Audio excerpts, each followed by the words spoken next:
Ryan, there's nothing like getting through a hardworking Monday and then to come home and sit down with who else but Ryan Renner right here on Listen Up to preview, Ryan, the last check-in, a quick turnaround, right? Last check-in as this team has a date with Seton Hall. Hey, we just want to make sure that you guys keep the pride going, the joy in this basketball team. And the way you can do that is hit that subscribe button, okay? Because again, Ryan, you even told me we don't want to see the podcast decrease, right? Just because a couple losses. So we want to see how real these UConn fans are. How about it? Well, certainly not. No, and I'm glad we got back on the winning side and we got back on track a little bit yesterday with that back in the win column. So we're feeling pretty good now. We're gonna keep on chugging along. Always feeling good, Ryan. Do not let anybody control your emotions, Ryan Renner. All right, so let's get into the matchup that we have: Seton Hall Pirates and the Connecticut Huskies. Ryan, I feel like it's a I'll let you go, but I feel like that it's just like a repeat, a soundtrack. When you hit repeat, the reason I say that because Ryan, it seems like now every team, again, they're not pushover teams, You don't want to overlook them. I'm not saying that, but Ryan, it seems like I continue to tell you the same thing now on the last check-in videos, and that is, well, Ryan, this team has a really good record, the opposing team, but they haven't played UConn yet, or a team like UConn yet. So it seems like it's just repeating over and over each game, right? Yeah, well, Seton Hall comes into this game on a 7-game win streak after dropping 3 in a row, and UConn's second Big East opponent, Seton Hall, will be UConn's second Big East opponent this season. Quick update: the AP poll came out today for Week 7. Hard to believe we're in Week 7 already. It just seems like the first game was a couple of days ago, but top 5 stays the same: South Carolina, Stanford, Ohio State, Indiana, and Notre Dame. UConn also stays put at number 9. Also, got some injury news. Chris Daly said Ines sprained her ankle in practice on Saturday. I don't think this is a huge deal now that Nika's back. So as long as no more guards get injured for UConn, Ines shouldn't really see any playing time anyway. But we all know how the season has gone so far. So don't count on anybody getting injured or everybody staying healthy. So anything can happen. But we're going to keep everything crossed that we're able to stay healthy for a majority of the season. But Seton Hall Pirates, coached by Anthony Bozzella. He has now coached his alma mater for 9 years, holds the best winning percentage in modern program history. Starting lineup, I know you all have heard this name for a couple of years now. Senior Lauren guard Park Lane. Lauren Park Lane. Coming off a 35-point outing. Joining her, senior guard Shylin Haggins, transfer from Penn State. Center Sydney Cook. She's been around for a while. Another very good player for this Pirates team.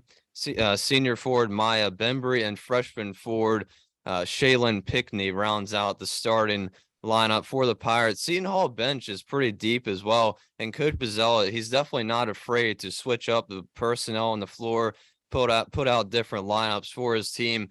4 forwards off the bench: senior Azana Baines, transfer from Virginia Tech, senior Alexia Alish, senior Jayla Jordan, transfer from Auburn, and senior Kay Satterfield, transfer from Xavier. 2 more guards on the bench: junior Amari Wright and junior Ali Palmieri. I still have trouble trying to get through these names after 2 years. Well, I wish I could help you. Maybe somebody else can help you. Transfer from Boston College. But anyway, Seton Hall, a lot of seniors on this team, only 1 freshman, 2 I was going to say, while you're on this topic, I looked early. I was going to say, while you're on this topic, not to cut you off, but while you're on this topic, I was looking earlier today. So I counted, I believe, 1 freshman and 2 juniors. Yeah. The rest of them all seniors. All seniors. Yeah, rest is all seniors. So a very and a long list of seniors. Yeah. Yeah, it's a long list. Yeah, and in recent years, had little success Seton Hall has in March. Always seems like they're knocking on the door right on the cusp of having a breakout season. And Coach Bozzella has turned this program around in the 9 years he's been there, for the Yeah. better. So I would expect this team to come to UConn ready to play, just like every opponent is. Conference games are usually easy and don't get much attention, but that's definitely changed in recent years. The teams around UConn are getting better, even if you don't want to admit it. It seems like they're getting better each and every year in the Big East, but I don't think UConn will have any trouble in this game. How about we'll get to UConn in just a second. I just want to take a second. Lauren Park Lane leads all scorers on this team. She leads them in points so far this season. And man, we had we were lucky enough, you and I, to actually watch her progress through college and the progress that she's made, man, because I remember we had a episode last season and we actually put her on a cover photo for one of the videos. And we was amazed because she only stands at 5'3". But Yeah. man, the speed kills you. The speed absolutely kills you from Lauren Park Lane, and she can get under you. She can get under you, drive to the basket, layups, right? And what I was also looking at or excuse me, not most, a more recent video of her highlights, and boy, she can actually shoot the three ball very well. So if you leave her in open space, she has a tendency to do that. And you think it would just be one way or the other, right? With the height that she is, but man, she has a lot of talent, both outside and inside the perimeter. She does. You're definitely not wrong about that. And it's been exciting to watch her. She's definitely one of the best players in this Big East, or really the whole country, in terms of scoring. And that's one of the Mhm. keys. I'm glad you brought that up about 3-point shooting, because that's one of the keys I was going to bring up, that UConn, I want to see them do better in this game, is guard their opponents from outside on the 3-point line, because these past couple games, I think really UConn's had some trouble guarding their opponents on the 3-point line, which is something we don't really talk about a lot, is the struggles UConn has on defense, because there's not too many. But if I was just to highlight one, I think UConn's opponents of late are just getting way too many open looks from outside, and that's really been hurting them, because three is obviously more than two. So when teams getting they start getting hot from that 3-point range, they can cut the deficit pretty quickly. And I think that's a little bit of what we saw in that Florida State game. Got back into the game, made some 3-point shots, and also that was due to UConn's turnovers on offense. So that's something as well I'd like to see. Still too many turnovers versus Florida State. So hopefully in this game on Wednesday against Seton Hall, they can clean it up just a little bit more and limit their turnovers. Nika, speaking of Lauren Park, I would assume Nika's going to be guarding her most of the game. So hopefully Nika can do her best to try to limit Lauren Park Lane if at all possible. She did a pretty good job on Latson on Sunday against Florida State. So it's been good to have Nika Mule back in this lineup, because it wasn't looking too good without her. So we're definitely definitely glad to have Nika back. That's for sure. If you ask me, well, I will save it for last.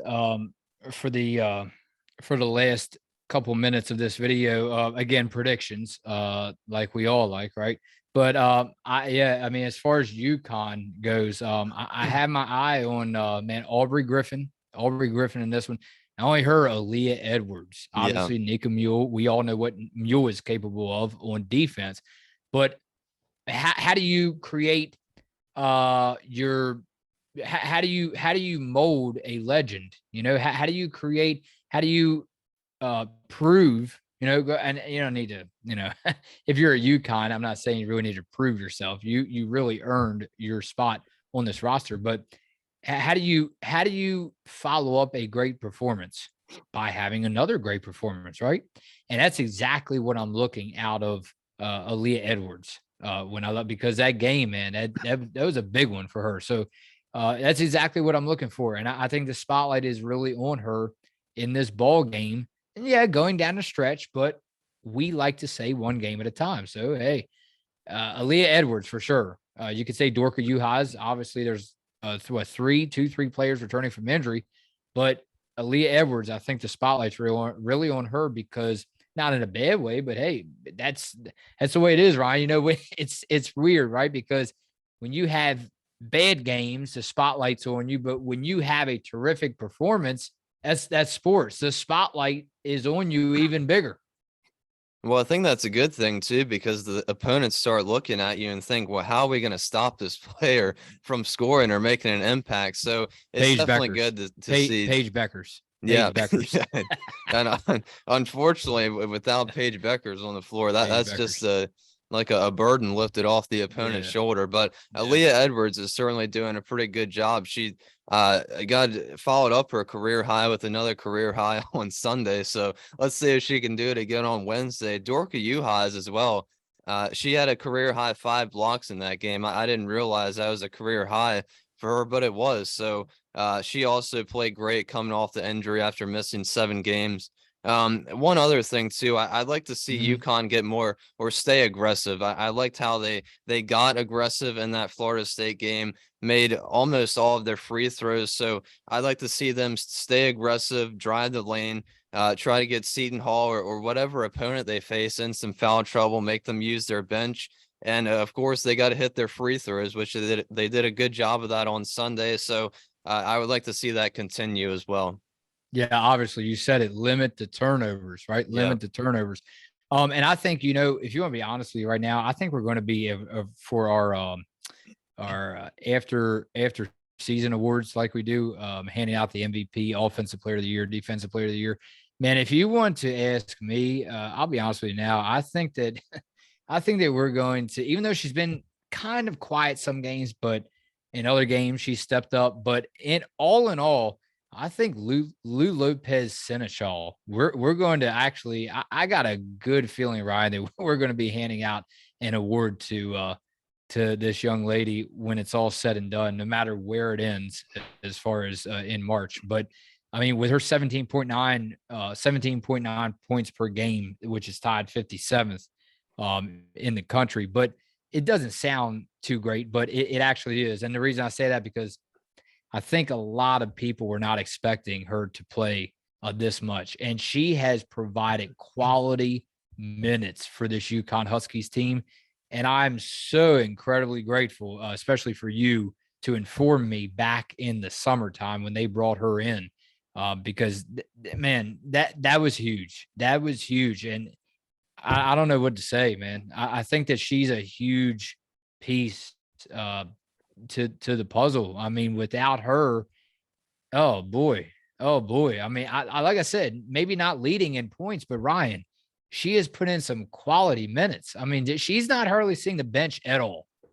No, no, and I definitely didn't expect this from her. I knew obviously she was a great player, and I know a Mm-hmm. lot of people were excited to see her come here. Yeah. But I'm one of those people that I didn't realize how big of a role she would actually have, and it's just been so great to watch her. Just it's just a perfect fit. I mean, she really is, and she scored. Stepping onto this stage. You know what I mean? Because Yeah. it's his women's college basketball, Ryan. But my point to you is, it's almost like it's not college basketball. I mean, it's bright lights. It is bright lights. It's this close to professional. This close. Yeah, and even though she didn't switch states, she went from Fairfield to UConn, which is quite a big jump. But I just think for her to have those 4 years of experience with Fairfield, she was kind of, the main point guard there, and they leaned on her to score most of the points and take the most shots every game. So I really think that's helped her as well. Just come to UConn. She knows what her role is. She scored double-digit points in every single game so far this year. So without her, UConn might honestly be struggling. I mean, especially without AZ Fudd, with her getting injured. Lou has done a great job all season, but especially after AZ Fudd went down, just really filling one of the voids that UConn has, losing a little bit of offense. But Lou's 3-point shooting is phenomenal. Watching her shoot the ball, that little rainbow shot that just swishes the net. It's pretty amazing to watch her shoot. I'm so glad Gina and the coaching staff got her from the transfer portal, picked her up. She's just been a perfect fit for UConn. All right, let's go. Rachel Fight. This was a scrappy, physical, and foul heavy game that was won or lost at the free throw line. UConn is likely to play another game similar to this in March. Oh, wow. These kinds of games always happen between really good teams of a somewhat equal ranking. It can obviously happen even when you are expected to win. FSU put a lot of pressure on the ball in the hopes that timeouts would lead turnovers, would lead to offense for them. UConn has things to tighten up, but I wasn't surprised they were going to win or lose on the free throw line. Both teams made it into the bonus for fouls, and Edwards was a stud again. Caroline looks a lot better. She contributed offensively and got several rebounds. I think it could be worse. She's coming along. Yeah, and that's a very good point because we know in March Madness, a lot of those games do come down to free throws. So for sure, definitely UConn's going to play another game similar to that. And it's a lot better because I kind of feel a lot better because last year, I think UConn was struggling a little bit from that free throw line. So I'm definitely a little more confident in them now, seeing them handle that situation very well, able to knock down some free throws there late to try to preserve that lead and kind of stifle the comeback that Florida State had been building in the second half. But yeah, I mean, Aaliyah Edwards is just on an absolute tear. Hopefully she can keep it going. She's been great for UConn all season long. Getting Dorka back was obviously huge. And Caroline as well. She played pretty solid coming off the bench. And I just keep saying that she's going to be really huge coming off the bench for UConn, going to get a lot of minutes off that bench. So she definitely needs to use that time to her advantage and help UConn win because she's a pretty vital piece to this team. I'm not even going. Grobel commented, we appreciate him coming through again, but with especially with you actually living around the area of Middletown and being a Middletown native, I'm not going to get into this full comment. I'm just not going to do it. But he starts off, sorry, Sailor wasn't good enough to play for UConn. And I'll just stop it right there. But I mean, the point that I made to you as far as when we get into that type of conversation, I don't know how you want to word it yourself, but, and this goes not only in sports, but in general life. If you don't get a chance, a good chance, man, and I'm talking a good chance to actually prove yourself, how do you know? How can you judge someone if you don't give them a chance? Well, you don't. And I think that's, something that I wanted to say as well, because if I recall correctly, Sailor came to UConn early. And it was kind of late in the season. UConn was kind of gearing up for Well, that's a good point. Yeah. And you can yeah. finish. I'm not going to cut you off. That may have been a good choice or a bad choice. Yeah, and like we said before, with Piath Gabriel leaving and a couple others, while we've been covering the team for just 2 years now, but we've seen a couple players leave UConn, and it's not for everybody. I mean, there's multiple factors that could play. We have to remember too, these players are playing for the team, but they're also getting an education as well. So it could be something academically, it could be something on the court. But when you say it's not for everybody, I know there's more factors that go into it than just giving. And you don't give anything; you have to earn it. But I know there's more factors that go into it than actually just giving out minutes to play basketball. But right. when you say it's not for everybody, how do we? Because again, we talked about it. Just not only Sailor in general, but just another basketball player. What if they go to another team and ball out? I don't. I mean, if you're sitting back saying, if maybe you saw the court 3-4 games, very limited action, but you're going to say it's not for everybody. Yeah, and when Sailor played, I mean, she only got 5 to 10 minutes, but I think when I say that, I think every school and their culture is a little bit different. So it's just a different experience I think you have with every school. Obviously, different coaches, different players, and then, like I mentioned, academically as well. I mean, it's a different situation, I'm sure, for every single school. So Obviously, I wish Sailor all the best. Her and her and Arkansas are doing quite well so far this season. Like I said, undefeated. She's been balling out for the Razorbacks, so I hope to see her continue lighting up the scoreboard and grabbing those rebounds for the Razorbacks. But yeah, I mean, I'm glad she's doing well with Arkansas.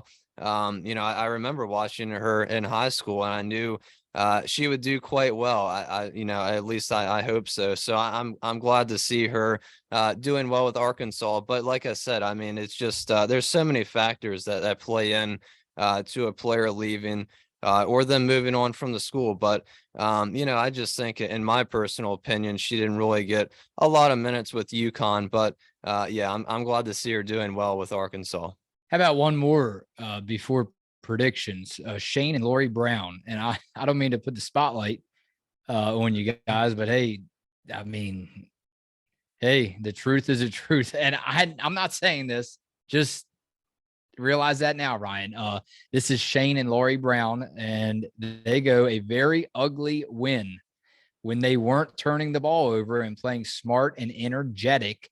They looked fantastic. However, 19 turnovers, 19 less chances for a score, and 19 more chances for the opponent. Inexcusable. That is not UConn level basketball. I'm glad they won, but it was sloppy. And then in all capital letters, again. Yeah, it's definitely frustrating to see, and I'm sure Gino and Chris Daly and the other assistants for UConn are definitely frustrated as well. And it's definitely not UConn's type of basketball. And what we've seen over the years, it's we just seen that the offense flows so perfectly, and it's very hard for any team to stop, it seems like. But this year, I think it's a little different. So I mean, hopefully, they can clean it up moving forward, hopefully as we go into the season. But yeah, I mean, it's that's a good point. When you turn the ball over, it obviously takes away your chance of scoring and benefits the other team and gives them extra opportunities. And that's why these teams are getting so many shots up and scoring so many points. It's not because UConn's not playing good defense. It's just their offense isn't helping out their defense. So hopefully, like I said, they can clean that up a little bit as we move forward. But yeah, limiting turnovers is definitely going to help them win by bigger margins moving forward. And just remember, Shane and Lori Brown, that there are some key additions coming back this season, from Yeah. injury. And not only this season, I know not even you don't want to hear this, Ryan, but let's just go ahead and lay it all out on the table. There is, I shouldn't say there is one big key addition coming back next season. No, I'm not giving up quite yet, but Shane and Lori Brown have to remember that there's a lot of big names that are missing in action. Yeah, there is. And I mean, we kind of knew that from the all season, and we obviously Mhm. didn't expect it. Nobody can predict it, but it's definitely been, I don't want to say a challenge, but it's been a little difficult for UConn these past 2 years. And like Gino said, I mean, it's really not a situation that anybody could see themselves in. It's definitely a whole new experience. So it's definitely going to be a challenge, but like you said, not giving up on this season quite yet, but I just think it's going to be pretty challenging. But I'm confident they can work it out, figure it out. But still a long way to go. Okay, what do you have for me? Wednesday, December the 21st, Ryan. The location, Gamble Pavilion, Seton Hall Pirates, and the number 9 Connecticut Huskies. I think the rankings came out today, right? Did they stay at number 9? They did. Yep. Stayed at number Okay, all 9. right. So I just want to make sure I was staying up to date, or else I would have been criticized for that one for the ranking. But number 9, UConn. Go ahead and I guess give me the score and who you have winning, and then obviously your MVP. Yeah, like I said, I don't think UConn should have that much trouble in this game. Limit the turnovers, stay aggressive, be more aggressive on that 3-point line because, like you said, we know Lauren Park Lane can shoot the lights out, especially from 3-point Mhm. range. So I'm going to go UConn 91-75 in this game. And player of the game, I have Aaliyah Edwards yet again. I think she's going to stay hot and provide a big boost for UConn. Okay. And Ryan, I will go ahead and go how about 80 to 70 UConn. And actually this time, Ryan, Edwards, you're going Edwards. I'm going Lou Lopez Seneschal as my I MVP in like this it. one. Yeah, it's again as far as points scored, sometimes some nights it's just not there. Other nights it's there. It's there. The points, the rebounds, the assists for Lou Lopez Seneschal. I'm going Lou Lopez Seneschal as a player of the game, Ryan. And that's that. So I guess I will now this time. I told you the last time before your peanut butter and jelly, but now this time you can enjoy that sandwich. And then I will see you sometime Wednesday evening to recap that very, very early game, 12 o'clock, huh? It feels like the sun would almost be coming up around here, but I guess it'll Yeah. be a little bit later than that, huh? So that's it, Ryan. Seton Hall and Connecticut, Wednesday, the 21st. And I'll see you Wednesday evening.